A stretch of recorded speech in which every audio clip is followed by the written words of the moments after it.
Hey, what's up, guys? This is a video for picture settings for 1080p Blu-rays.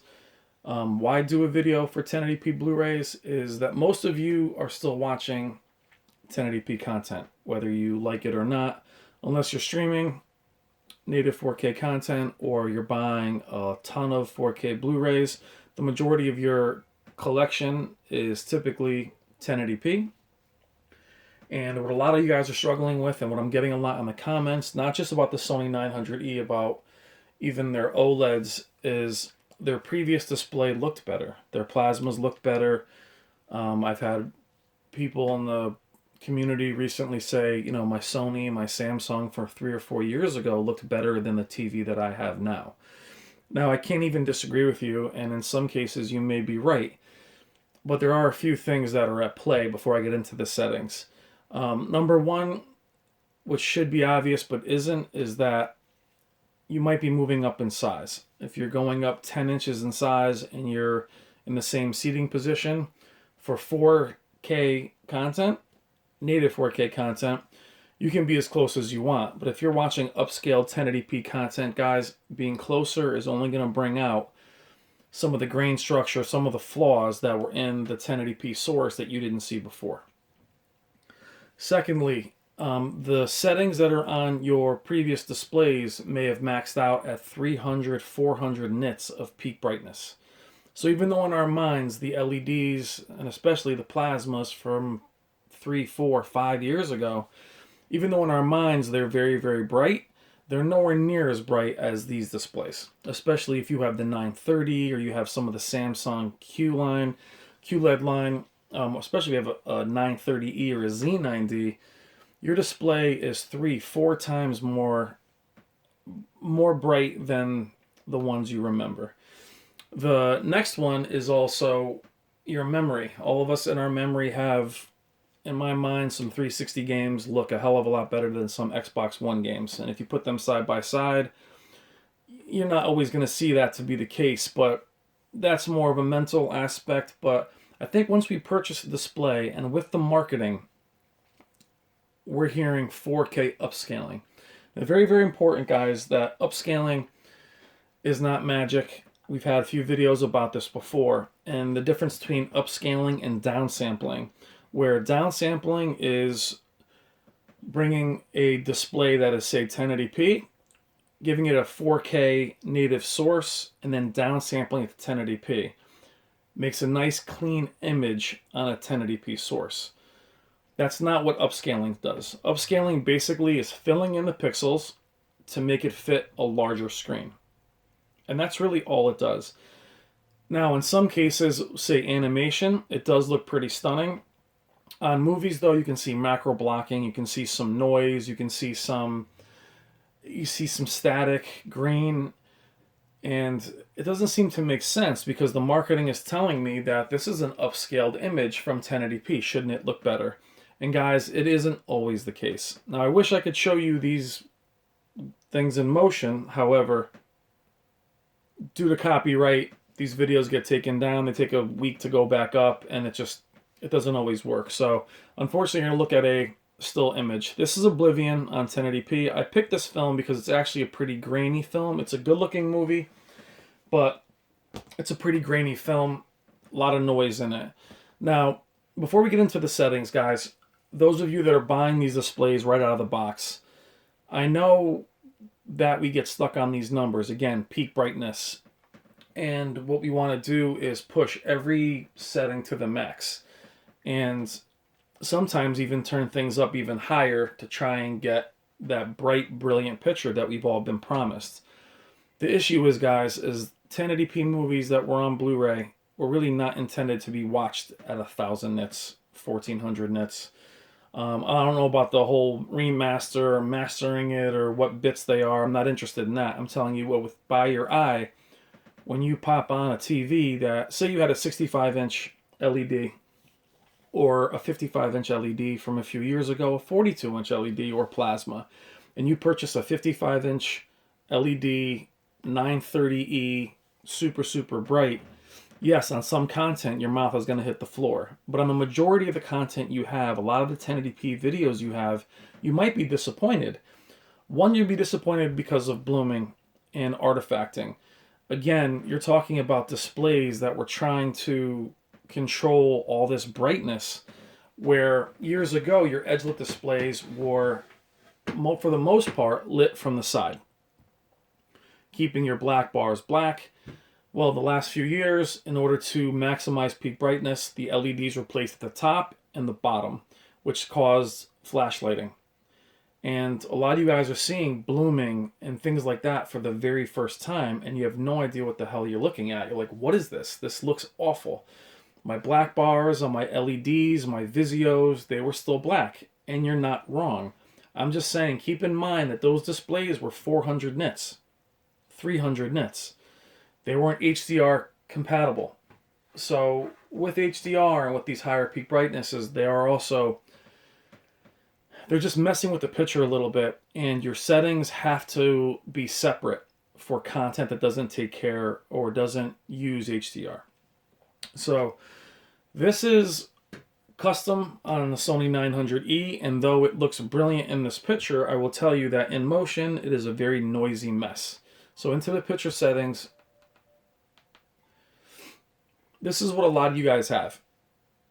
And I want to go through this before we go through the other picture settings. Is brightness is at max, your color can be higher or lower, which is really your saturation level, guys. So I don't want to gloss over it, but brightness is your backlight. So right off the bat, everyone wants the brightest picture they can. So right away, this gets pushed to the max. On HDR content, brightness does get automatically raised to the maximum. So does gamma and high dynamic range. So we have brightness at max. Most people have contrast at max. Gamma, sometimes some people have it up. So we're gonna, for the sake of argument, we're gonna keep it at +1. Black level, people move this way down, way up. This is actually brightness, black level, which is interesting. Black adjust. So all these things are at max. Live color, I have at max. All these things are, pretty much what a lot of you are looking at.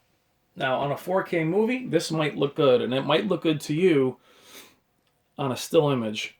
I wish I could show it to you in motion, but it is pretty grainy. If I was to pop in a Goodfellas Blu-ray or Godfather or Jaws or The Thing or anything that we have, Gladiator, it would look horrid. Not only is it going to look horrid because it's a much larger display, because so I'm going from a 65 to a 75. In my mind, that 65 just looked better. It was also set up very different. It didn't have the capabilities these displays have. So please keep in mind of that, guys, when you take these TVs out of the box, even if they're OLEDs or your Samsungs, you take them out of the box and you ramp everything up to the highest, and you're like, why does this look so bad? Now, like I said, it would look great if it was Toy Story or DreamWorks, but when you're getting into 1080p films, just keep in mind that they're not meant to be pushed to 1,000 nits. They were not. A lot of them they don't translate well to 4K displays. So how do we combat that? So at first, what I want you to do is go back into your settings. You can stay on custom if you like, but I'm going to go to Cinema Pro just to show you the difference. Now, at first, it's going to look super dark. So right away, everyone is going to say, oh, what is that? That's terrible. It's dark. It's muddy. So what I ask you to do is when you go into these settings, after you put them in, leave the room and then come back in. Let your eyes adjust. And now we're going to go through the settings and why I have them like this. So down, I'm in Cine Pro. You can use these for Cine Home, but keep in mind too, guys, with Sony, every picture preset has a factory built-in brightness, and you can have these all the same. Cine Pro, Cine Home can look similar, but standard is a little brighter. So keep that in mind, guys. But you can try these settings for all of your presets. This is in Cine Pro. Auto picture mode, if you wanted this to be 24 sync, it'll take you immediately to Cinema Home, which is fine. It actually is good for 24p content. It can help you with some judder, Keep that off for now. Backlight. Now, those of you that have watched AVS forums, artings.com, Artings has this down to 4. Which to me is a little bit too dark. I like to keep it between 10 and 11. But you'll notice that the higher you go with the backlight on 1080p content, the more you'll see the noise of the picture and unwanted grain. So the grain might be inherent to the film filmed, but the noise might also be part of the upscaling. So just be mindful of that. Color, I like to keep between 50 and 55 for saturation. I don't like to go too much higher. I go up to maybe as high as 60. I don't want the colors to bleed. Light sensor is always off. Now guys, remember, these are all preference. Contrast. To avoid clipping, I have it at 90. What I mean by clipping is that the whites can get so bright that you actually lose detail, similar to Black Crush.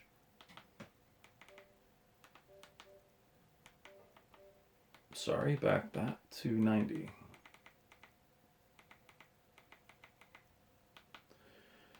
Gamma, I want a 2.4, so I'm -2. If it feels too dark to you, you can go up. I don't like it at 1, and I don't like it above 1. I don't like it at max, so I like it at -2. Black level I leave alone. You can be tempted, and it doesn't always hurt to move black level down. But again, just like chasing peak brightness, guys, some of you are going to want to chase OLED as well. And you're going to say, okay, you know what? Let me take this. Damn it. Let me take black level down. And I'm going to get that deep, deep, deep black. The problem is it will crush the blacks, so I don't recommend going much lower than a few points down. But you can toy with it. I keep it at 50. I do like black adjust on high. It just seems to define the image more for me. So I do like this one feature at high. Now the others, I do recommend off. Advanced contrast is the same as all the other companies. As far as that software for over sharpening, things of that nature. Unless you're watching, again, an animated movie or something brand new, I tend to keep this off. Auto local dimming, I always keep it on high. Now, a lot of you guys have been seeing flash lighting and issues with that. Turn this off and you will see blooming in the black bars. You will see some clouding. Artings tests black uniformity by keeping it off. I don't know why they do that, but for me, auto local dimming should always be on high. You can have it on medium if it's too aggressive, but I do like it on high. Which is your backlight, by the way. Extended dynamic range is what gets turned on for HDR content. It gets maxed automatically. What I realize is not only does it add brightness to the image, it also adds unwanted blooming. And it also works a lot like advanced contrast. So not only does it bring the peak brightness up, it also creates noise. So again, since this is a 1080p video, we want to keep that stuff to a minimum. Damn screensaver. We want to keep that stuff to a minimum. So extended dynamic range, if you're seeing blooming in the black bars from HDR content, the best way to check it is go back into a 1080p source and then turn it off. If that blooming goes away, you don't have flash lighting, it's just blooming from HDR.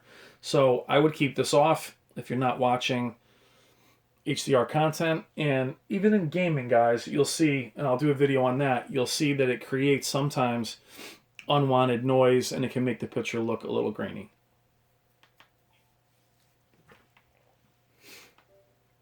Color, I have at 55, which is your saturation. I leave hue alone. Now, color, temperature, expert 1, expert 2 are basically the same. They are a very warm image, guys, so you guys can play around with this. Warm is actually cooler than expert. Natural is actually very cool, and cool is freezing. Sony's push towards blue, they always have. That's been part of their set, it's part of their look. So we're going to go back over to, I like neutral. I am going to stay at expert 1, expert 2. That's what the studio masters these DVDs to look. Now from AVS forums, I do like what they do is they went into their temperature settings They brought the green gain -2 and the blue gain -7 to take some of that blue out of the image. So try those. I don't recommend going into the multi 10 point. So I stay out of that. Clarity. Very interesting, guys. 50 is actually 0. So be careful going too low. If the image is not sharp, if you're used to a sharper image, then by going up to, 50, 60, whatever, you're really at 0 here. So I don't recommend going below it. If you are using a larger display and you're very close to it, you can wander down a little bit to try and take away some of the grain, but I would keep that at 50. Displays I had years ago, I always had sharpness to 10, 20, 30. So try toying with that, but just remember you're going 50 is actually 0. Very confusing. Reality creation, guys. This is also designed to sharpen up the image, make subpar 1080p stuff look better. It does work in some cases. I don't like it in movies myself. And the more I add this kind of stuff, the more artifacting I get. And I find this stuff does make it look grainy in films for me. Some of you love it in games. It does work well in some games. I don't recommend it in movies. Now remember, the image we're looking for here also is a more natural, grain-free image. I'm not trying to give you the popping, crazy animated image. We'll do that for another video. This is for those of you that are struggling with 1080p image. Noise reduction. I either keep this on auto or off. It's really designed more for weaker cable signals, things of that nature. But I find the more I have it on high, the more noise it causes. So figure that out. But we're talking about removing as much grain as we can. Digital noise reduction, same thing. Smooth gradation is supposed to also help in the clouds and skybox to smooth things out. It's another software addition, so it does create artifacting at times. Play with this. Again, if the movie is sharp, if the movie's clean, you can put a lot of this stuff on and it will look better. But for a lot of content, native content, I would stay away from a lot of this. Now, the real crazy one that people love or hate is motion flow. On some movies, I'd love to have it smooth. For most of you that just want to remove judder, you want to stay with True Cinema because it won't add the soap opera effect, but it'll keep the judder to a minimum. I, for one, like to mess with it here and there. Clear is black frame insertion for those of you that want it to move much slower by flickering the black light. It's actually flickering on the camera. It darkens the image too much for my taste. The new 900F will actually have this without flicker, which will be amazing, and it won't darken the image. So we'll wait for that with the 900F. True Cinema will be what most of you will use. If you want to see the soap opera effect, the 900E has an excellent pixel response, guys. Keep that at smooth or True Cinema. Cinemotion I have on high. Video options, I have everything at auto. Now, in closing, I know it's a long video, guys, but I wanted to explain to you why your displays from back in the day looked the way they looked, why they looked better to you, why you felt, why did my other display look so much better than my current display? These are some of the reasons why. So going back to our custom, look how loud that looks. Now I know from the camera, you're like, wow, that looks so much more vibrant. So we have to be careful with what's vibrant and also is noisy in motion. So when you look at this, you're like, man, that's what I want everything to look at. Here's the thing, guys, remember, when you're filming a film versus a game, different cameras, different viewing angles, different everything. So every scene is different. So when you're watching a movie, there's some scenes you're like, wow, that looks incredible. Other scenes you're like, wow, that looks awful. So keep that in mind. Gaming is all kind of meant to be seamless. Movies are different cameras shot different ways. So try these settings and how much more natural that image looks. And what I want to also get back into a 1080p, guys, is that the upscaling of the Sony is better than the upscaling of the player in most cases. So if you can set your player to 1080p, that will allow the TV to do the upscaling. If you're using a dedicated 4K Blu-ray player, I'm not sure how that works on the Xbox, but give it a shot. That way it'll make the 900E do the upscaling for you, since it has such a good upscaling ability. I know this is a long video, guys, but it doesn't help to go through any of these settings if we don't go through the why, and again, why some of you are disappointed in your new 4K display. Just, going back to the custom, again, that might look better when you take it out of the box, but as you look at it, it's going to be grainy, it's going to be noisy. So try turning some of these settings down that we have all maxed out of the box, and just play with them. See what you think, and just keep in mind, guys, if it looks a little bit dark, step out of the room, give your eyes a second to adjust, come back in, and mess around with the settings that way. So that's the video. Now, again, the reason I don't do a lot of these videos is because they're highly subjective. Your videos, your eyes are different than mine. Your display is different than mine. But my word of advice is just be patient.